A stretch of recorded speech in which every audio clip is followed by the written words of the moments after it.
신앙생활 시리즈 14강입니다. 말씀과 함께하는 생활. 그래서 성경 말씀에 대해서 지난주와 이번 주에 이렇게 두 주에 걸쳐서 중요한 말씀을 나누겠습니다. 하나님께서 주신 성경, 그 말씀을 우리가 붙잡고 그 말씀과 함께하는 생활이 되어야 될 줄로 믿습니다. 자, 성경 말씀을 먼저 보겠습니다. 시편 119편 10절에서부터 16절 말씀입니다. 다 같이 한 목소리로 합독하도록 하겠습니다. 내가 전심으로 주를 찾았사오니 주의 계명에서 떠나지 말게 하소서. 내가 주께 범죄하지 아니하려 하여 주의 말씀을 내 마음에 두었나이다. 찬송을 받으실 주 여호와여, 주의 율례들을 내게 가르치소서. 주의 입의 모든 규례들을 나의 입술로 선포하였으며 내가 모든 재물을 즐거워함 같이 주의 증거들의 도를 즐거워하였나이다. 내가 주의 법도들을 작은 소리로 읊조리며 주의 길들에 주의하며 주의 율례들을 즐거워하며 주의 말씀을 잊지 아니하리이다. 아멘. 참 중요한 말씀이죠. 이 말씀과 늘 함께하는 저와 여러분 되어야 될 줄로 믿습니다. 자, 우리가 인생을 살아가고 생활을 하는 중에 궁금한 것이 뭐냐면 하나님의 뜻이 뭐지? 왜 이 문제를 주셨지? 왜 나한테 이런 것들을 허락하셨지? 뭘 원하실까? 막 이렇게 되게 궁금해합니다. 하나님의 뜻을 딱 분명하게 이거다 이렇게 말씀하시면 참 쉬울 것 같은데 그것을 우리가 알아차리기가 참 어려워요. 육신을 가지고 있기 때문에 그러기도 하고 기도하지 않기 때문에 그러기도 하고 하나님이 어떨 때는 응답을 주시는 방법이 우리가 생각하는 것과 다르기 때문에 우리가 이해하지 못할 때도 있습니다. 그래서 일반적인 뜻이 있습니다. 그러니까 일반적으로 하나님의 뜻을 어떻게 알 수 있냐 그러면 하나님은 당신의 영광을 위해서 모든 일들을 진행하시는데 그 속에서 구원에 맞게끔 불신자를 구원하는 쪽으로 일반적으로 모든 뜻을 진행하실 때가 대부분입니다.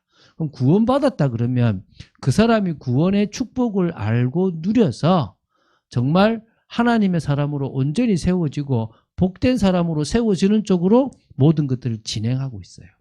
그리고 그렇게 회복되고 세워진 그것을 통하여 사명을 감당하는 주의 일을 위한 일로 하나님의 뜻이 이어집니다. 그렇게 그러기 식으로 일반적으로 이어지고 있고요. 어떤 상황이 있을 때가 있잖아요. 어떤 사건이 있거든요. 그 상황과 그 사건에 맞는 뜻은 무엇이냐? 참 어렵잖아요.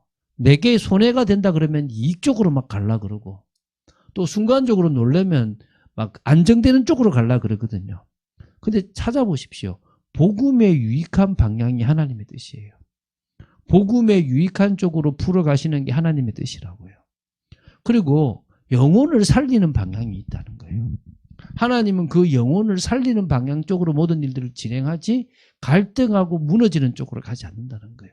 이익이라는 것과 나에게 필요한 것들을 빼버리고 어떤 게 복음에 유익하고 하나님께 영광이 되느냐, 어떤 게 영혼을 살리는 방향이냐를 생각해 보신다면 조금 더 하나님의 분명한 뜻을 알게 되는 겁니다. 왜 우리가 자꾸 말씀을 보고 왜 우리가 자꾸 은혜를 받고 왜 우리가 예배를 드리느냐, 이 하나님의 뜻에 맞는 생활을 하기 위함임을 알게 되기 바랍니다. 자, 그런 의미에서요, 말씀과 함께하는 생활 중에서 말씀 전체를 아는 것이 필요해요. 이게 성경을 연구하는 이유가 되지 않습니까? 우리 교회는 새벽 기도도 성경 말씀을 하고 계속적으로 성경을 많이 하는 이유가, 또 성경 읽기도 하는 이유가 말씀 전체를 알라는 것입니다. 여러분, 역사를요, 암기를 하면은 이해를 하나도 못해요. 그런데 역사책을 쭉 보고 나서 암기를 하면 훨씬 빨리 암기가 되어지잖아요. 전체를 쫙 아는 게 중요하거든요. 그런 부분에서 성경을 많이 보는 게 중요해요. 무조건 많이 읽는다, 그건 중요한 게 아니겠지만 어쨌든 많이 아는 거는 중요해요. 영어의 문법을 모르거나 영어의 문장을 잘 이렇게 이해 못한다 하더라도 단어를 많이 알고 있으면 무슨 말을 하는지 알아들을 수 있는 것처럼 우리가 성경을 많이 보면 지금 내 상황에 맞는 상황이 있는 부분들이 이해되어지고 그때 맞는 말씀들이 생각나기도 하거든요. 그런 의미에서 우리가 성경을 읽는 것이 하나님의 뜻을 알기 위해서 최고 좋은 방법이라는 사실을 기억해야 됩니다. 성경 전체를 좀 깊이 있게 볼 수 있는 게 좋습니다. 이 성경이 일반 책과 좀 다르잖아요. 일반 책과 다르기 때문에 이 성령의 역사가 있어야만 이것을 제대로 이해할 수가 있거든요. 되게 어려운 책이기도 합니다. 근데 성령이 역사하시면 정말 쉽게 볼 수 있습니다. 저는 일반 책들은 잘 모르지만 성경을 이해하는 순간이에요. 정말 깊이 있게 그 하나님의 뜻이 이해되어지고 그걸 보고 나니까 못 볼 책들도 사실은 없더라는 거예요. 그래서요, 성경의 가르침뿐 아니라 목회자의 지도 아래에서 우리가 보기 때문에 우리는 반드시 기도를 하고 성경을 보고 말씀을 듣는 일들을 집중해야 될 필요가 있습니다. 그래서 많이 보는 것은 상당히 중요하다고 보시면 됩니다. 두 번째, 성경 66권을 보는 관점이 상당히 중요합니다. 성경 66권은 우리가 어떻게 봐야 되느냐, 세 가지 관점입니다. 복음 관점, 복음 중심의 관점으로, 언약 중심의 관점으로, 하나님 나라 중심의 관점으로 봐야 돼요. 처음부터 하나님은 하나님의 나라를 쭉 이끌어 가십니다. 그 나라가 무너졌잖아요. 누구 때문에요? 뱀과 사람 때문에. 그래서 하나님은 그 나라를 회복시키기 위해서 복음이신 예수 그리스도 여자의 후손을 보내시겠다고 약속하셨고 그것이 복음과 언약입니다. 그래서 하나님 나라, 복음, 언약이라는 이 세 가지 관점의 눈으로 성경을 보면 무엇을 하나님이 원하시고 어떻게 진행하시고 앞으로 어떻게 모든 것이 마무리될 것인지를 저와 여러분이 이해할 수가 있다는 것입니다. 하나님이 주시는 그 은혜들을 받아 누리고 반드시 복음 중심, 언약 중심, 하나님 나라 중심으로 성경 전체를 많이 보고 이해하게 되기 바랍니다. 그리고 세 번째는 성경의 내용을 좀 정리할 필요가 있어요. 성경에 인물들이 많이 나오잖아요. 저는 어릴 때 요셉 이야기를 하는데 어떨 때는 총리 요셉 이야기를 하고 어떨 때는 예수님의 아버지 요셉 이야기를 하는 거예요. 마리아의 남편. 뭔 말이지 이해가 안 됐어요. 나중에 알았습니다. 두 사람이 이름만 같지 동명이인이구나 이걸 안 거죠. 다른 사람이구나 안 거죠. 그것처럼 성경에 나오는 인물들을 쭉 연구하고 정리하다 보니까 성경 전체가 쑥 보이더라고요. 그런 것도 필요하죠. 우리는 이거를 주일 오전 예배 때 한번 했고요. 또 중요할 때 하지 않습니까? 그래서 사실은 이런 부분에 우리가 조금 필요한 것들이 정리될 필요가 있다고 생각되거든요. 그래서 우리가 성경을 조금 이렇게 이 바이블 아카데미 때 성경에 대한 이해를 좀 하려고 해요. 제가 이런 데 재능이 없기 때문에 좀 기도하고 있습니다. 어떻게 하면 쉽게 이해시키고 할 수 있을지 좀 생각하고 있습니다. 이 성경에 역사가 있거든요. 한국사도 어려운데 이 성경 역사를 봐야 되냐?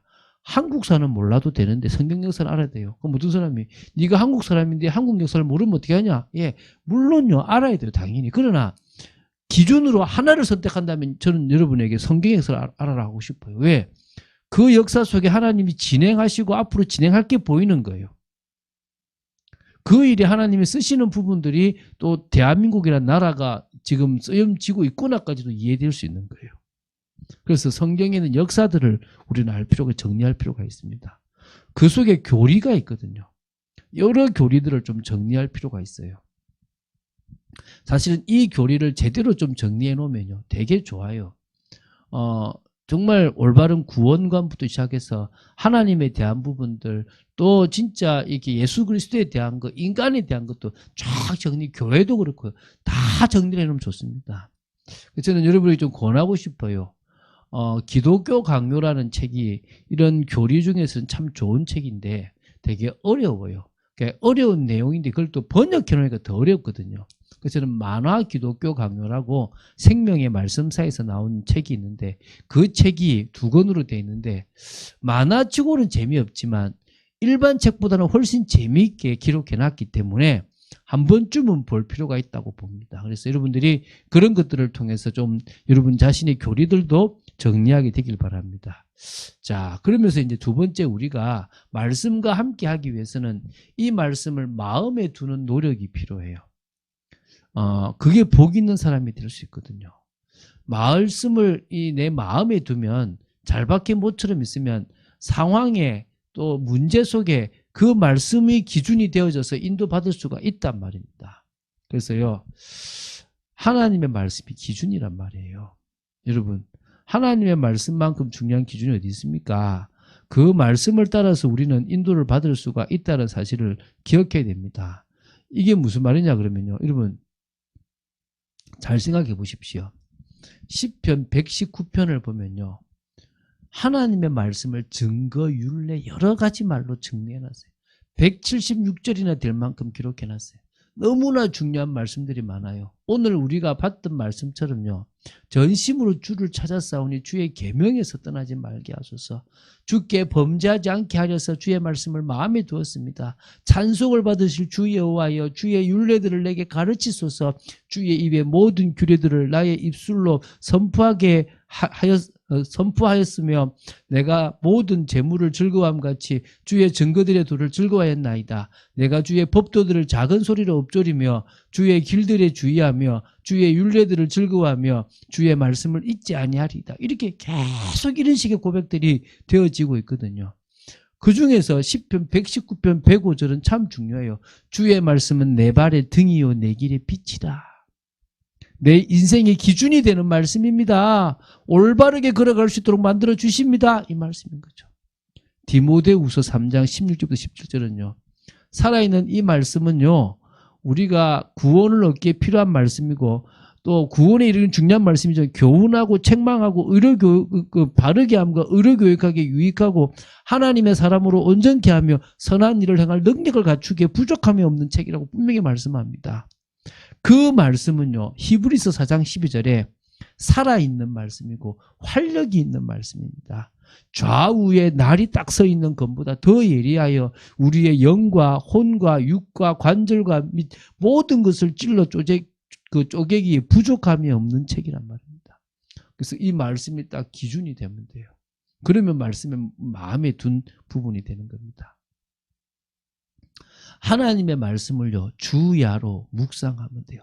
즐거워하고 묵상하면 되는 거예요. 시편 1편에 복 있는 사람이 어떤 사람입니까? 악인들의 꾀를 따르지 않고 죄인들의 길에 서지 아니하고 오만한 자의 자리에도 앉지 아니할 뿐만 아니라 하나님의 말씀을 즐거워하고요. 그 말씀을 주야로 계속 묵상합니다. 그러면요. 진짜 시냇가에 심은 나무가 철을 따라서 열매를 맺는데 그 형통함 되는 것처럼 정말 되어진다는 거예요. 그래서 여호와의 인정, 하나님의 인정을 받을 수 있다는 거예요. 여러분 시편 119편 아까 읽었죠. 그 말씀을 지키고 그 말씀을 떠나지 않고 그 말씀을 마음에 두고 그 말씀을 내 입술로 선포하고 그 말씀을 계속 읊조리고 고백하고 그리고 그 말씀 때문에 즐거워하는 인생, 그런 복된 인생이 되어져야 될 줄로 믿습니다. 자, 그러면 어떤 말씀을 마음에 둬야 될까요? 성경 말씀을 내가 내 마음에 두는 것들이 되게 중요합니다. 성경 말씀 자체를 암송해 놓는 것이 되게 중요하죠. 그러나 성경 말씀이 선포되는 그 강단, 주일 메시지, 예배 때 선포되는 그 말씀을 마음에 두는 게 되게 중요해요. 왜냐하면 내가 깨달은 말씀과 또 교회에서 주시는 말씀이 같이 주관성과 객관성을 같이 맞출 수 있다면 그것보다 더 중요한 게 없거든요. 매일 말씀을 봐야 됩니다. 매일 그날 하나님 주시는 은혜의 말씀, 새벽 기도나 또 내가 성경 읽기를 한다든지 큐티책을 본다든지 이런 말씀들을 통해서 받는 은혜도 중요합니다. 또 그리고 사건이나 문제 속에서 성령이 생각나게 하시는 말씀들이 있습니다. 그런 어려움 가운데 주시는 성령께서 깨닫게 하시고 생각나게 하시는 그 말씀들을 내가 아멘으로 받는 하나님의 음성, 성령의 음성으로 들을 수 있다면 그런 것들 딱 마음에 두게 되겠죠. 그런 부분들이 사실 필요하다고 보시면 됩니다. 자, 그래서 그렇게 이제 어떤 말씀을 마음에 둬야 되는가 했죠. 세 번째, 이 말씀을 믿음으로 순종할 때 우리 삶에 역사가 일어납니다. 그래서 배우고 확신한 일에 거하라고 얘기하지 않습니까? 말씀을 믿음으로 순종하는 것보다 더 중요한 것이 없습니다. 그런데 이게요, 말씀이 이해되어서 순종한다. 참 좋죠. 근데 말씀이 이해가 안 돼요. 그래도 우리는 뭡니까? 순종할 수 있어야 된다는 거예요. 그게 우리가 하나님을 믿는 믿음이라는 거예요. 나는 모르지만 내 생각보다 더 분명한 하나님의 생각, 내보다 더 분명히 알고 계신 그분이 주시는 말씀이기 때문에 나는 순종하는 거예요. 우리가 하나님의 은혜와 지혜로 지금 어떤 일을 진행하는지 알면서 인도받을 수 있다. 그건 참 잘하는 거예요. 아, 지금 하나님 이렇게 하고 계시구나. 그건 내가 깨어있다는 거예요. 그런데 지금 내가 모르는 상황이라고 하더라도 성령께서 주시는 말씀이 분명하다면 그 말씀에 순종하는 거예요. 그래서 어떤 사람은 이게 하나님 말씀인지를 양털신앙으로 확인도 하는 경우들도 있습니다. 그런 시간들을 통하여 하나님이 하시는 부분들을 볼 수 있다는 거겠죠. 두 번째는요. 그 말씀을 순종할 때 하나님의 역사를 보게 되는 거예요. 그 말씀을 순종하고 나아갈 때 역사를 보거든요. 기적이 일어난다는 거예요.